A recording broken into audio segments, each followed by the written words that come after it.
dương nhom thứ dương nhom giàu đi mơในการเนี่ยมันยาวยาวในการเนี่ยthứ khóเนี่ยđò giáo dơ nhân giàu đòการเนี่ยdương nhom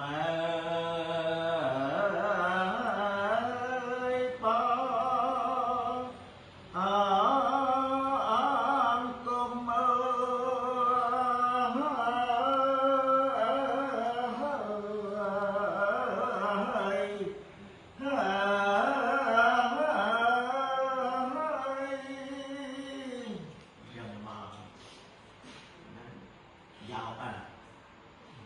tập khoai đáp nó trong này anh đáp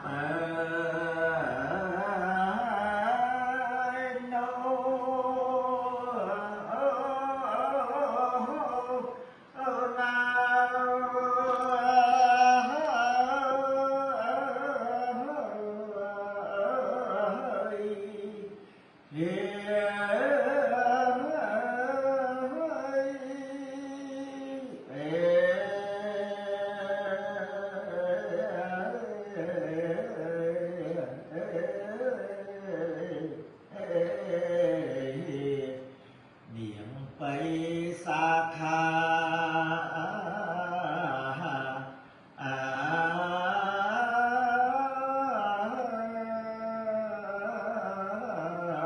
สวรรค์ท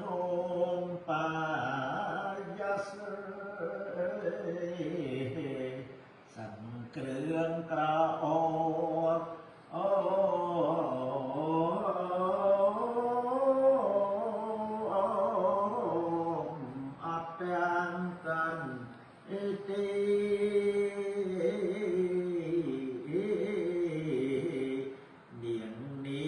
sao thì